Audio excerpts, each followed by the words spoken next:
these guys, Otis Toole, I talked to him this morning. Otis doesn't deny anything. Otis says, yeah. He says, Henry Lucas is lying. Henry Lucas and I went out and we killed over 100 people together, and he's trying to say that that it never happened. It happened. I admit it happened. Be in prison from 27 years old until you're 75 years old and then go on the street? Forget it. You know, no, I don't want to deal with the stress. That's my personal, I would not take it. I make a life for myself in here. I do make a life for myself in here. I do the best I can with what I've got. And you're not going to put me back on the street in 2016 because I ain't going. And that's the reality of that. Yeah, big deal. What am I going to do? How am I going to make a living? You know, live under a bridge with the rest of the homeless people? You know, I read the paper. No, not for me. I got a nice little cell. I got a bed. I got coffee. I don't have very many needs. And as long as I've got books and I have access to a library, I will be intellectually stimulated. And I don't want to leave. Not at 2016. Now you come in tomorrow and say, hey, I still have a chance at 45 years old to make something out of my life.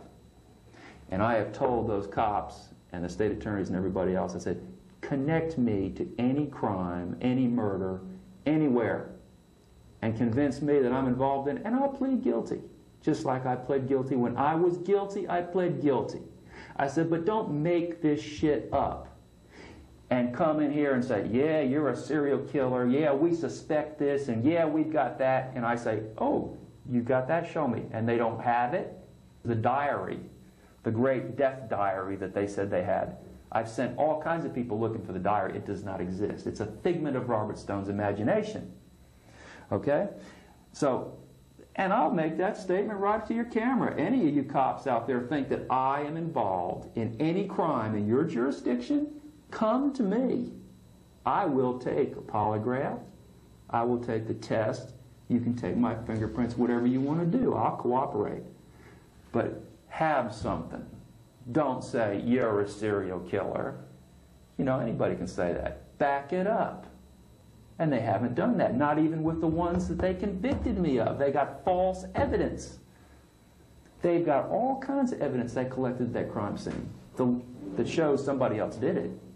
I'm not super intelligent. I'm just a regular. If you look on my, what are those tests they give you that shows your intelligence squad? IQ test, right? I just have a regular IQ test. I'm not one of these super Mensa types like Bundy was, and several of these guys that are like the Mensa killer, you know, they've heard of him. But I'm just a regular guy. They can't prove it because I didn't do it, is why. They've got evidence. It doesn't have anything to do with me. It's like the great purse, my bullet pouch, okay? Full of bullets.